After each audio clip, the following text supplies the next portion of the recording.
Good morning. അപ്പോൾ നമ്മൾ second മൊഡ്യൂളിൻ്റെ ഒരു ചെറിയ റിവിഷനാണ്. നിങ്ങളെ ഫസ്റ്റ് സീരീസ് എക്സാമിന് മുന്നോടിയായിട്ടുള്ളൊരു റിവിഷനാണ്. അപ്പോൾ നിങ്ങൾക്ക് ഫസ്റ്റ് സീരീസ് എക്സാമിന് ഉള്ള ഭാഗമാണ് ഇപ്പോൾ നമ്മൾ ഡിസ്കസ് ചെയ്യുന്നതിൽ. ഓക്കെ, ദെൻ ഫസ്റ്റ് നമ്മൾ പഠിച്ച കാര്യം തന്നെയാണ് സ്കേലാറും വെക്ടറും.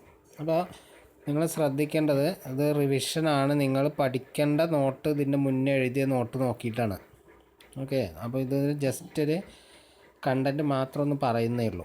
അപ്പോൾ ശ്രദ്ധിക്കുക. Scalar quantity only magnitude. അപ്പോൾ ആ പോയിൻ്റ് മാത്രം ആലോചിക്കുക. എന്താണ്? മാഗ്നിറ്റ്യൂഡ് മാത്രമേ ഉണ്ടാവുള്ളൂ. സ്കേലാർ ക്വാണ്ടിറ്റികൾക്ക് മാഗ്നിറ്റ്യൂഡ് മാത്രമേ ഉണ്ടാവുകയുള്ളൂ. അതാണ് ഓൺലി മാഗ്നിറ്റ്യൂഡ്. അപ്പോൾ ആ പോയിൻ്റാണ് നിങ്ങൾക്ക് അറിയേണ്ടത്. അതിന് എക്സാമ്പിളാണ് distance, mass, time. Vector quantity magnitude and direction. Vector ക്വാണ്ടിറ്റികൾക്ക് എന്തുണ്ട്? Magnitude and direction. അതിന് എക്സാമ്പിളാണ് ഡിസ്പ്ലേസ്മെൻറ്റ്, വെലോസിറ്റി, ഫോഴ്സ്. അപ്പോൾ നിങ്ങൾ ആൻസർ ചെയ്യുമ്പോൾ scalar quantities have only magnitude and no direction. അങ്ങനെ കംപ്ലീറ്റ് എഴുതണം. അപ്പോൾ നമുക്ക് ഓർത്തിരിക്കാൻ വേണ്ടിയിട്ടുള്ള പോയിൻ്റാണ് ഞാൻ പറഞ്ഞത്. സ്കേലാറിന് മാഗ്നിറ്റ്യൂഡ് മാത്രം, വെക്റ്ററിന് മാഗ്നിറ്റ്യൂഡ് ആൻഡ് ഡയറക്ഷൻ. ഓക്കെ, അപ്പോൾ റിവിഷൻ്റെ നോട്ട് എഴുതുമ്പോൾ നിങ്ങൾ ഇങ്ങനെ എഴുതിയാൽ മതി. എക്സാമിന് എഴുതുമ്പോൾ പോയിൻ്റ് കംപ്ലീറ്റ് ആയിട്ട് എഴുതണം. Okay, scalar quantities have only magnitude and no direction. Vector quantities have both magnitude and direction. Okay, then ഇത് നമ്മൾ ഡിസ്കസ് ചെയ്യാത്ത കുറച്ച് ടേംസ് ഉണ്ട്. ചിലപ്പോൾ നിങ്ങൾക്ക് എക്സാമിന് 2 മാർക്കിൻ്റെ ക്വസ്റ്റ്യൻ ആയിട്ട് ചോദിക്കാം. ഓക്കെ, അപ്പോൾ അതുകൊണ്ടാണ് ഒന്ന് ശ്രദ്ധിക്കുക. കൊളീനിയർ വെക്റ്റേഴ്സ്, അതായത് വെക്റ്റേഴ്സിൻ്റെ ക്ലാസിഫിക്കേഷനാണ് കൊളീനിയർ വെക്റ്റേഴ്സ്. അപ്പോൾ പേരിൽ തന്നെ കിട്ടും. ലീനിയർ എന്ന് പറഞ്ഞാൽ നേരെ. അപ്പോൾ നേരെ കടക്കുന്ന വെക്റ്റേഴ്സിനെയാണ് നമ്മൾ എന്ത് പറയുക? Collinear vectors. Vectors lying in same line, ഒരേ ലൈനിൽ കിടക്കുന്ന വെക്റ്റേഴ്സിന് നമുക്ക് എന്ത് പറയാം? Collinear vectors. കോപ്ലാനാർ വെക്റ്റേഴ്സ് അപ്പോൾ എന്താവും? പ്ലാനാർ, ഒരേ പ്ലെയിനിൽ കിടക്കുന്നതിന് coplanar. Vectors lying in same plane. Then equal vectors, 2 vectors equal ആവുന്നത് അവയുടെ മാഗ്നിറ്റ്യൂഡും ഡയറക്ഷനും ഈക്വലായി വന്നാൽ 2 വെക്റ്ററുകൾ എന്താണെന്ന് പറയാം? ഈക്വൽ വെക്റ്റേഴ്സ് ആണെന്ന് പറയാം. Okay, vectors have same magnitude and same direction. Okay, ഒരു വെക്റ്ററിൻ്റെ അതേ മാഗ്നിറ്റ്യൂഡ് അതേ ഡയറക്ഷനും മറ്റൊരു വെക്റ്ററിനുണ്ടെങ്കിൽ അവ പരസ്പരം നമുക്ക് എന്ത് പറയാം? ഈക്വൽ ആണെന്ന് പറയാം. ഇനി negative of A vector. Vectors have same magnitude but opposite direction. അത് ശ്രദ്ധിക്കേണ്ടത് നെഗറ്റീവ് ഓഫ് എ വെക്റ്റർ. ഒരു വെക്റ്ററിൻ്റെ നെഗറ്റീവാണ് മറ്റത് എന്ന് എപ്പോഴാണ് പറയുക? ആ 2 മാഗ്നിറ്റ്യൂഡ് ഒന്നാണ്, പക്ഷേ ഒന്നിൻ്റെ ഡയറക്ഷൻ അല്ല മറ്റൊന്നിന് ഓപ്പോസിറ്റിലാവണം. ഓക്കെ, ഡയറക്ഷൻ എന്താവണം? ഓപ്പോസിറ്റ് ആവണം. അപ്പോൾ നമുക്ക് എന്ത് പറയാം? രണ്ടാമത്തെ വെക്റ്റർ ആദ്യത്തെ വെക്റ്ററിൻ്റെ നെഗറ്റീവ് ആണെന്ന് പറയാം. ഓക്കെ, മാഗ്നിറ്റ്യൂഡ് എന്താണ്? സെയിം ആണ്, പക്ഷേ രണ്ടാമത്തെ വെക്റ്ററിൻ്റെ ഡയറക്ഷൻ എന്താണ്? ആദ്യത്തെ വെക്റ്ററിൻ്റെ ഓപ്പോസിറ്റ് ഡയറക്ഷൻ ആണെങ്കിൽ നമുക്കെന്ത് പറയാം? അവ പരസ്പരം നെഗറ്റീവ് ആണെന്ന് പറയാം. Then unit vector which has magnitude 1. ഒരു വെക്റ്ററിൻ്റെ മാഗ്നിറ്റ്യൂഡ് 1 ആണെങ്കിൽ അത്തരം വെക്റ്ററിനെയാണ് നമ്മൾ യൂണിറ്റ് വെക്റ്റർ എന്ന് പറയുന്നത്. Okay, unit vector. അപ്പോൾ ഒക്കെ പേരിൽ തന്നെ കിട്ടും. സോ ഒന്ന് ശ്രദ്ധിക്കുക, ഇത് നോട്ടിലുണ്ടാവില്ല, അപ്പോൾ ഒന്നുകൂടി നോക്കണം. Collinear vectors lying in same line, ഒരേ ലൈനിൽ കിടക്കുന്നത് കൊളീനിയർ. കോപ്ലാനാർ, ഒരേ പ്ലെയിനിൽ കിടക്കുന്നത് കോപ്ലാനാർ. ഈക്വൽ, മാഗ്നിറ്റ്യൂഡും ഡയറക്ഷനും ഈക്വൽ ആണെങ്കിൽ ഈക്വൽ വെക്റ്റേഴ്സ്. നെഗറ്റീവ് എന്ന് പറഞ്ഞാൽ magnitude same, opposite direction. Then unit vector എന്ന് പറഞ്ഞാൽ യൂണിറ്റ് മാഗ്നിറ്റ്യൂഡ്, അതായത് മാഗ്നിറ്റ്യൂഡ് എന്താവണം? 1 ആണെങ്കിൽ അത്തരം വെക്റ്ററിനെ നമുക്കെന്ത് പറയാം? Unit vector. Okay, then next one, triangle of vector addition. അപ്പോൾ നമ്മൾ പഠിച്ചതാണ്. പിക്ചർ നോക്കാം. P and Q R 2 vectors. അതായത് ഈ പിയും ക്യൂനെയാണ് നമ്മൾ ആഡ് ചെയ്യാൻ പോകുന്നത്. അപ്പോൾ പീനെ വരച്ചു, അതിൻ്റെ പുറകെ തന്നെ ക്യൂനെയും വരയ്ക്കുക. ഓക്കെ, പിയിൽ നിന്ന് ക്യൂ വരച്ചു. അപ്പോൾ പിയും ക്യൂവും ഒരേ ഓർഡറിലാണ്. ഇനി നമുക്ക് ട്രയാങ്കിൾ കംപ്ലീറ്റ് ആവണമെങ്കിൽ എന്ത് ചെയ്യണം, അടുത്തൊരു സൈഡും കൂടി വരയ്ക്കണം. അപ്പോൾ പിയും ക്യൂവും വരച്ചിട്ട് മൂന്നാമത്തെ സൈഡും വരച്ച് കഴിഞ്ഞാൽ എന്തായിരിക്കും, ഒരു ട്രയാങ്കിളായി മാറും. പക്ഷേ പിയും ക്യൂവും നോക്കിക്കേ ഒരേ ഓർഡറിലാണ്. ഓക്കെ, മൂന്നാമത്തെ സൈഡ് എങ്ങനെയാണ്, അവയ്ക്ക് റിവേഴ്സ് ഓർഡറിലാണ്. അങ്ങനെയാണെങ്കിൽ ഈ പിക്ചറിലുള്ള ആർ എന്തിന് ഈക്വലായിരിക്കും, പി പ്ലസ് ക്യൂവിന് ഈക്വലായിരിക്കും. അപ്പോൾ പിക്ചറിൽ ആരോ മാർക്കിന് ഇമ്പോർട്ടൻ്റ് ഉണ്ട്. ട്രയാങ്കിൾ ഓഫ് വെക്ടർ അഡീഷൻ ചോദിച്ചു കഴിഞ്ഞാൽ പിക്ചർ വരയ്ക്കണം. പിക്ചറിൽ ആരോ മാർക്ക് തെറ്റിക്കഴിഞ്ഞാൽ മാർക്ക് പോകും. ഓക്കെ, ഇപ്പോൾ പിയും ക്യൂവും ഒരേ ഡയറക്ഷനിലാണ്, പക്ഷേ റിസൾട്ടൻ്റ് എന്താണ്, ഓപ്പോസിറ്റ് ഡയറക്ഷനിലാണ്. ഓക്കെ, അപ്പോൾ ഇഫ് ടു വെക്ടേഴ്സ് ആർ, ഞാൻ അതിൻ്റെ ഡെഫിനിഷനാണ്. If two vectors are represented by two sides of a triangle in same order, അതായത് രണ്ട് വെക്ടറുകൾ ഒരു ട്രയാങ്കിളിൻ്റെ രണ്ട് സൈഡ്സ് ആയിട്ട് റെപ്രസെൻ്റ് ചെയ്യാണ്. എങ്ങനെ, ഒരേ ഓർഡറിലാണെങ്കിൽ. അങ്ങനെയാണെങ്കിൽ മൂന്നാമത്തെ side then the resultant is the third side in reverse order. Resultant എന്ന് പറഞ്ഞാൽ വെക്റ്റർ സമ്മ്, അതായത് അവയുടെ തുക അല്ലെങ്കിൽ സമ്മ്. റിസൾട്ടൻ്റ് എന്തിന് ഈക്വലായിരിക്കും, തേർഡ് സൈഡിന് ഈക്വലായിരിക്കും. എങ്ങനെ, തേർഡ് സൈഡ് ഏത് ഓർഡറിലാവണം, റിവേഴ്സ് ഓർഡറിലാവണം. That is known as triangle of vector addition. Okay, then next one, concurrent forces. Forces are acting at a common point. Okay, അപ്പോൾ ആ പോയിൻ്റാണ് ഓർമ്മ ഉണ്ടാവുന്നത്. എന്താണ്, ഒരേ പോയിൻ്റിലാണ് ഫോഴ്സുകൾ ആക്ട് ചെയ്യുന്നത് വിചാരിക്കുക. ആ ഫോഴ്സുകളൊക്കെ നമുക്ക് എന്ത് പറയാം, കൺകറൻറ്റ് ഫോഴ്സസ് എന്ന് പറയാം. If all the forces are acting at a common point such forces are known as concurrent forces. അപ്പോൾ കൺകറൻറ്റ് എന്ന് പറഞ്ഞു കഴിഞ്ഞാൽ ഒരു പോയിൻറ്റിൽ ആക്ട് ചെയ്യുന്നു, അതാണ് ഓർമ്മ വരേണ്ടത്. ഇനി റിസൾട്ടൻ്റ് എന്ന് പറഞ്ഞാൽ the effect of all the forces. ഇത് സിമ്പിളായിട്ട് ഞാൻ പറഞ്ഞു, റിവിഷന് വേണ്ടിയിട്ടുള്ളതാണ്. അപ്പോൾ നോട്ട് നിങ്ങൾ പഠിക്കുമ്പോൾ നോട്ട് നോക്കിയിട്ട് ഇതിൻ്റെ മുന്നേ വരെയുള്ള നോട്ടാണ് നോക്കി പഠിക്കേണ്ടത്. ഇത് നമുക്ക് റിവിഷൻ ചെയ്ത് ഓർമ്മയിൽ നിൽക്കാൻ വേണ്ടിയിട്ടാണ്. Okay, the effect of all the forces. മൊത്തം ഫോഴ്സിൻ്റെ എഫക്റ്റിനെ നമുക്ക് എന്ത് ചെയ്യാം, ഒരു സിംഗിൾ ഫോഴ്സായിട്ട് കാണാം. ഓക്കെ, ഇപ്പോൾ ഒരു കല്ലുമ്മ കയറ് കെട്ടിയിട്ട് കുറേ ആൾക്കാർ വലിക്കുകയെന്ന് വിചാരിക്കുക. അപ്പോൾ അതിൻ്റെ എഫക്റ്റ് എന്തായിട്ട് റെപ്രസെൻ്റ് ചെയ്യാം, ഒരൊറ്റ ഫോഴ്സായിട്ട് നമുക്ക് റെപ്രസെൻ്റ് ചെയ്യാം. അതിനെയാണ് നമ്മൾ എന്ത് പറയുക, റിസൾട്ടൻ്റ് എന്ന് പറയാം. The effect of all the forces. ഇനി ഇക്വിലിബ്രിയൻ്റ് ഉണ്ട്. ഇപ്പോൾ നമ്മൾ കല്ല് വലിക്കുക എന്ന് പറഞ്ഞു. അപ്പോൾ കല്ല് 10 ആൾ കൂടിയിട്ട് കയറ് വലിക്കുമ്പോൾ കല്ല് നീങ്ങുന്നുണ്ടെങ്കിൽ അത് നീങ്ങാതിരിക്കണമെങ്കിൽ നമ്മൾ എന്ത് ചെയ്യണം, അതിന് ഓപ്പോസിറ്റായിട്ട് എന്ത് ചെയ്യണം, ആ റിസൾട്ടൻറ്റിൻ്റെ അതേ ഫോഴ്സ് ഓപ്പോസിറ്റ് ഡയറക്ഷനിൽ കൊടുക്കണം. അപ്പോൾ ആ കല്ല് എന്തിലായിരിക്കും, ഇക്വിലിബ്രിയത്തിലായിരിക്കും, അനങ്ങില്ല. ഓക്കെ, അതിനെയാണ് നമ്മൾ എന്ത് പറയുന്നത്, ഇക്വിലിബ്രൻ്റ് എന്ന് പറയുന്നത്. The force which keep the point in equilibrium. പോയിൻറ്റിനെ ഇക്വിലിബ്രിയത്തിൽ നിർത്തുന്ന ഫോഴ്സിനെയാണ് നമ്മളെന്ത് പറയുക, ഇക്വിലിബ്രൻ്റ്. മാറരുത്, എക്സാമിന് ചോദിക്കും. കൺകറൻറ്റ് ഫോഴ്സസ് എന്ന് പറഞ്ഞു കഴിഞ്ഞാൽ ഒരു പോയിൻറ്റിൽ ആക്ട് ചെയ്യുന്ന ഫോഴ്സുകളെ നമുക്കെന്ത് പറയാം, കൺകറൻറ്റ് ഫോഴ്സസ് എന്ന് പറയാം. മൊത്തം ഫോഴ്സുകളുടെ എഫക്റ്റിനെ നമുക്കെന്ത് പറയാം, റിസൾട്ടൻ്റ് എന്ന് പറയാം. ഇക്വിലിബ്രൻ്റ് എന്ന് പറഞ്ഞത് കഴിഞ്ഞാൽ എന്താണ്, the force which keep the point in equilibrium. Okay, അതായത് ഒന്നിൽ കൂടുതൽ ഫോഴ്സ് ആക്ട് ചെയ്യുകയും ആ പോയിൻറ്റിനെ ഇക്വിലിബ്രിയത്തിൽ നിർത്താനുള്ള ഫോഴ്സ് ഏതോ അതിനെയാണ് എന്ത് പറയുക, ഇക്വിലിബ്രൻ്റ് എന്ന് പറയുന്നത്. Okay, then next one, parallelogram law of forces. അപ്പോൾ പിക്ചർ നോക്കുക, പിയും ക്യൂവും രണ്ട് ഫോഴ്സുകളാണ് ഇവിടെ. അത് വെച്ചിട്ട് നമ്മൾ എന്ത് ചെയ്യുക, പാരലലോഗ്രാം വരയ്ക്കുക. അപ്പോൾ ട്രയാങ്കിളിലോ നോക്കിയ മാതിരിയല്ല, രണ്ടും പിയും ക്യൂവും രണ്ടും വരയ്ക്കുന്നത് ഒരേ പോയിൻ്റ് നിന്നാണ്, ഓ എന്നുള്ള പോയിൻ്റ് നിന്നാണ്. എന്നിട്ട് എന്ത് ചെയ്യുക, അതിനെ പാരലലോഗ്രാം കംപ്ലീറ്റ് ചെയ്യുക. എന്നിട്ട് അതിൻ്റെ ഡയഗണൽ വരയ്ക്കുക, അതായത് വികരണം വരയ്ക്കുക. അതാണ് ഇവിടുത്തെ 6. അപ്പോൾ 6 എന്തായിരിക്കും, പി പ്ലസ് ക്യൂ ആയിരിക്കും, resultant of P and Q. That is known as parallelogram law of forces. ഞാൻ എന്താ നോക്കാം. If two forces acting at a point can be represented by two adjacent sides of a parallelogram, then the diagonal represents their resultant. അത് രണ്ട് ഫോഴ്സുകൾ ഒരേ പോയിന്റിൽ act ചെയ്യുകയും അവയെ നമുക്ക് എന്ത് ചെയ്യാം, adjacent sides of a parallelogram, അടുത്തടുത്ത രണ്ട് സൈഡുകളായിട്ട് ഒരു പാരലലോഗ്രാമിൻ്റെ ആയിട്ട് റെപ്രസെൻ്റ് ചെയ്യാൻ പറ്റുമെങ്കിൽ ആ പാരലലോഗ്രാമിൻ്റെ ഡയഗണൽ അവയുടെ റിസൾട്ടൻ്റ് ആയിരിക്കും. ഓക്കെ, അപ്പോൾ ഇവിടെയും നേരത്തെ പറഞ്ഞ പോലെ പിക്ചർ നിർബന്ധമാണ്. Parallelogram law of forces.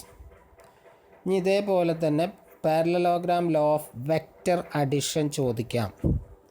അപ്പോൾ അത് നിങ്ങൾ നോട്ടിലുണ്ടാവില്ല. അപ്പോൾ അന്ന് ഞാൻ പറഞ്ഞിരുന്നു അടുത്ത ക്ലാസ്സിൽ പറയാം. അപ്പോൾ അതിന് വേറെ നിങ്ങൾ എഴുതേണ്ട ആവശ്യമില്ല, ഇവിടെ ശ്രദ്ധിച്ചാൽ മതി. Parallelogram law of vector addition ചോദിച്ചു കഴിഞ്ഞാൽ ഈ ഫോൾസ് എന്നുള്ളിടത്ത് എന്ത് കൊടുക്കുക, വെക്റ്റേഴ്സ് എന്ന് കൊടുക്കുക.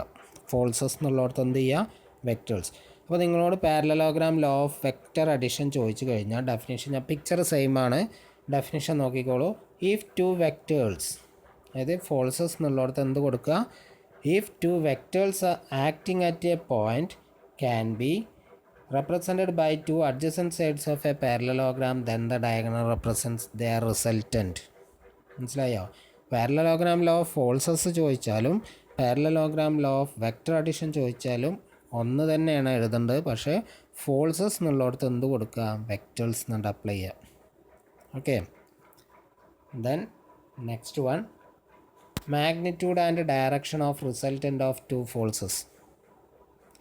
അപ്പോൾ ഇത് നമ്മൾ ക്ലാസ്സിൽ ചെയ്ത് ഓർമ്മ ഉണ്ടാവും, വലിയൊരു ഡെഫിനേഷനാണ്.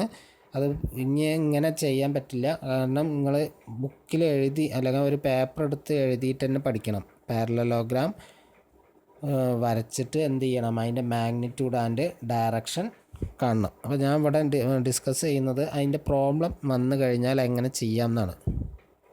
ഓക്കെ, ഇതൊരു എസ്സേ ടൈപ്പ് ക്വസ്റ്റ്യൻ ആണ്. പ്രോബ്ലത്തിന് 6 മാർക്ക് ഉണ്ടാവും. അതേപോലെ തന്നെ അതിൻ്റെ ഡെറിവേഷന് എന്തുണ്ടാവും, ഒരു 6 മാർക്കും കൂടി ഉണ്ടാവും.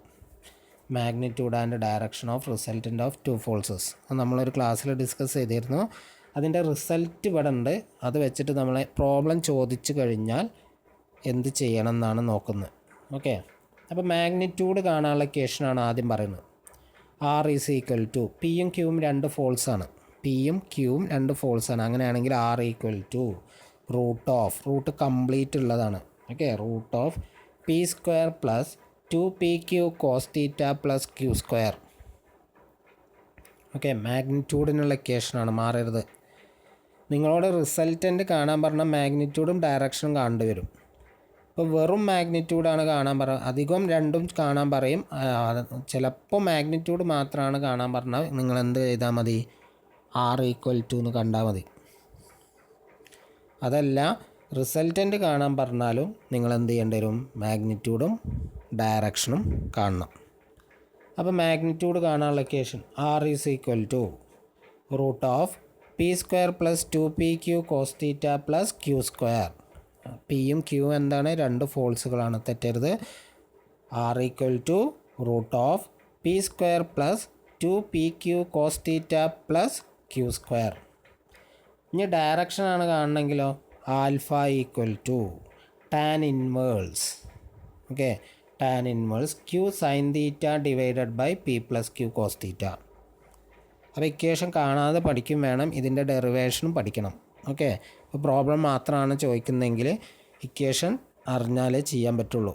അപ്പോൾ alpha equal to tan inverse Q sine theta divided by P plus Q cos theta. ഈ കാൽക്കുലേറ്ററിൽ ചെയ്യേണ്ടത് ഞാൻ പറഞ്ഞുതരാം. ഇനി ഇത് സെയിം ഡയറക്ഷനിലാണെങ്കിൽ ആറിന് എന്ത് മാറ്റം വരുന്നതാണ്. ഓക്കെ, ഇതൊക്കെ നമ്മൾ ഡിസ്കസ് ചെയ്തിട്ടുണ്ട്. ഇങ്ങനെ നിങ്ങൾ ആലോചിച്ചാൽ മതി. ഇപ്പോൾ ഒരേ ഡയറക്ഷനിൽ ഫോൾസാണ് ആക്ട് ചെയ്യുന്നത് വിചാരിക്കുക. ഒരേ ഡയറക്ഷനിലാണെങ്കിൽ റിസൾട്ടൻ്റ് എന്തായിരിക്കും, രണ്ടുമാണ് കൂട്ടുക, പി പ്ലസ് ക്യൂ. ഓപ്പോസിറ്റ് ഡയറക്ഷനിലാണെങ്കിലോ ഒന്നൊന്ന് മൈനസ് ചെയ്യുക, R equal to P minus Q.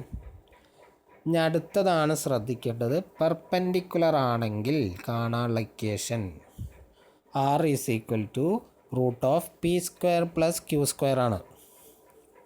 Okay, R is equal to root of P square plus Q square. മാറരുത്, റൂട്ട് കംപ്ലീറ്റ് ഉള്ളതാണ്. അപ്പോൾ സെയിം ഡയറക്ഷൻ ആണെങ്കിൽ നിങ്ങൾക്ക് ആലോചിച്ചാൽ കിട്ടും, രണ്ടും കൂട്ടിയാൽ മതി, പി പ്ലസ് ക്യൂ. ഓപ്പോസിറ്റ് ഡയറക്ഷനിലാണെങ്കിൽ എന്താണ്, പി മൈനസ് ക്യൂ. പെർപെൻഡിക്കുലർ ആണെങ്കിൽ മാത്രം R is equal to root of P square plus Q square. Root complete ഉണ്ട്. അപ്പോൾ അതിൻ്റെ പ്രോബ്ലം നമുക്ക് നോക്കാം, അപ്പോൾ ഒന്നും കൂടി മനസ്സിലാവും. ഓക്കെ, ക്വസ്റ്റ്യൻ ശ്രദ്ധിച്ചോളൂ. 2 forces 4 Newton and 3 Newton acting at a point if they are. അത് നിങ്ങൾക്ക് മനസ്സിലാവാൻ വേണ്ടി ഒരു പ്രോബ്ലം ഇട്ടതാണ്. 4 ന്യൂട്ടണും 3 ന്യൂട്ടണും ഒരു പോയിന്റിൽ ആക്ട് ചെയ്യുന്നു.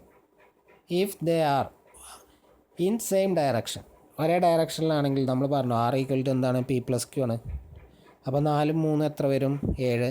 4 + 3 = 7 ന്യൂട്ടൺ.